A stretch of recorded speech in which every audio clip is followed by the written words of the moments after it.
Well, hello. I'd like to welcome you to my first impressions of the Lamy 80. My first impression as I was setting the pen in place is, does it say 80 or 60? It was sold to me as a Lamy 80, but looking at it closer, suddenly I'm not sure, so I need to get it under my loupe upstairs, but whatever title is printed on this video is the correct name of the pen. So, I immediately was struck by this pen because it's very Lamy-esque and yet kind of has a 70s look to it. I'm not sure when it was made, so that'll be a thing to find out in the future. And I was also quite struck by the double broad nib, which I'm excited to try out. So I just want you to remember that this is a first impression. First impressions are ill-informed. They come with no experience. They come without me trying it on different papers, so your mileage may vary. I always do 2 to 3 full fills before I do an official review, so take anything I say today with a grain of salt. So let's look at the pen. Of course, it's a very nice plain black pen. Almost looks like a macrolon finish, but I don't know that. It doesn't have the brushed macrolon like a Lamy 2000, so I don't know. But the clip really reminds me of a Lamy 2000. L on the cap. Here we have a bit of I want to say a price tag. And this it says 60, then there's a BB Unverbindi, which I'm wondering if is short for university something. University bookstore maybe.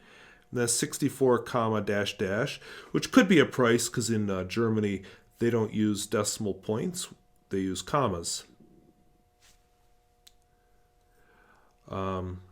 Here on the barrel, or I'm sorry, on the cap, Lamy.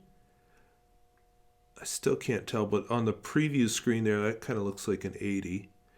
When I edit it and then get it under a loupe, I'll be able to tell for sure. West Germany. So that dates the pen.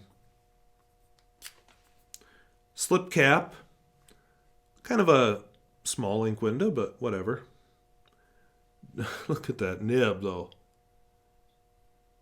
Definitely not the nib on the Lamy Safari, but you can see where the inspiration came from. Also, apparently with that 585, it's a gold nib.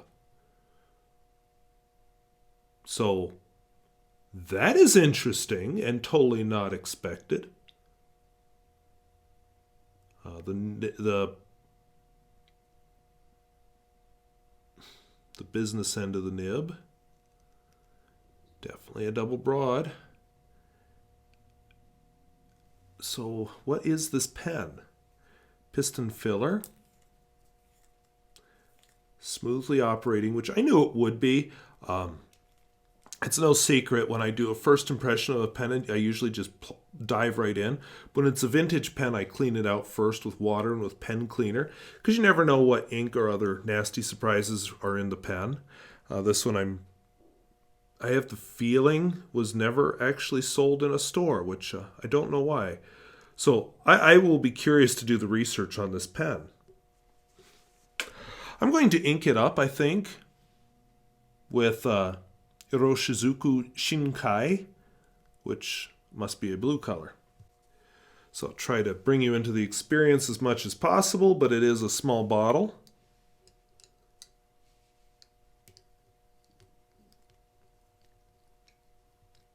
Bubbling.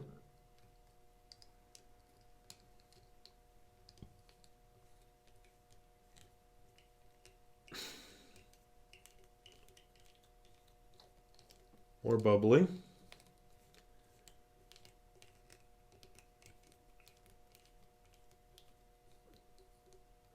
Didn't really hear any bubbling that time, which must mean I'm close to a full fill, or it gave up on me. Squeeze out a drop or two here.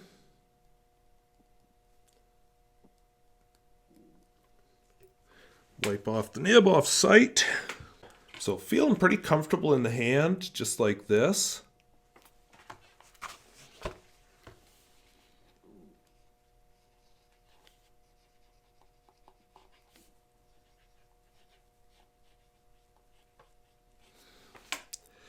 huge writer, but I guess if it's double broad, I kind of expected that. My God, was that fun to write. Okay, how many lines will I need to write the name of this ink? Let's go with Iroshizuku.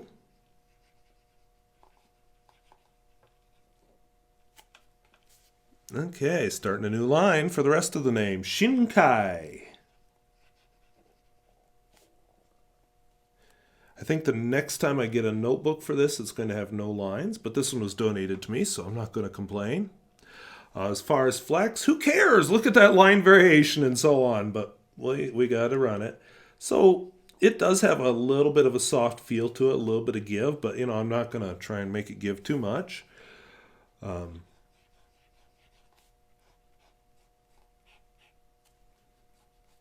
Some line variation for definitely, for sure, for sure, for sure. And it's fun. All right, wetness and flow.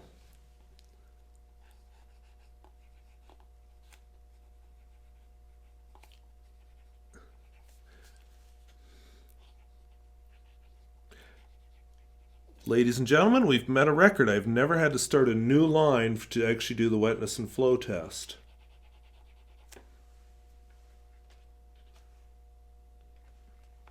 Okay, smear test.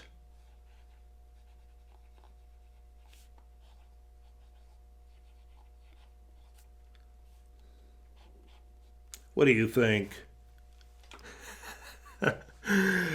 Okay, and reverse writing for those who are into that kind of thing.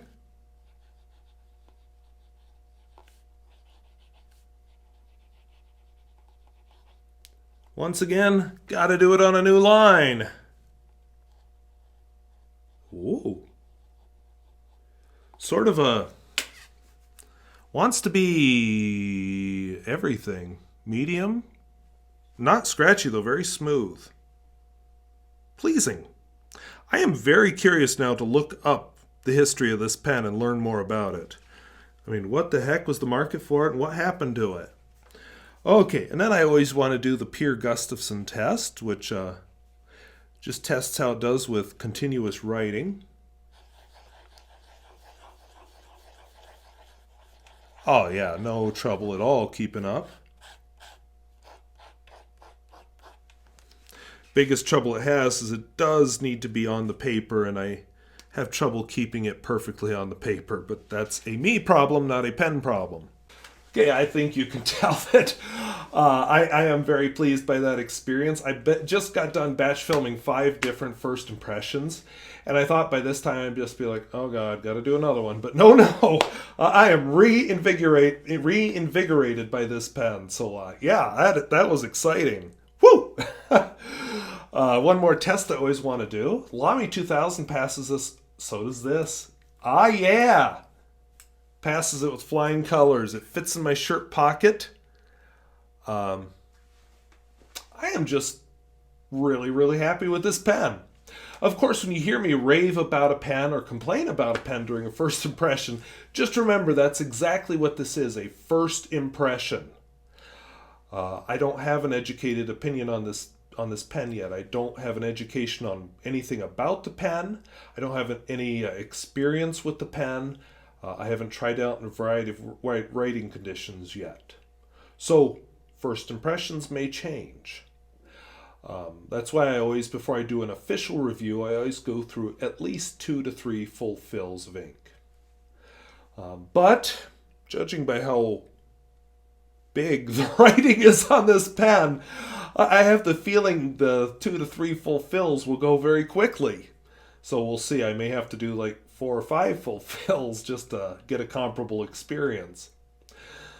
So I want to thank you for watching. We'll see you later. Bye-bye.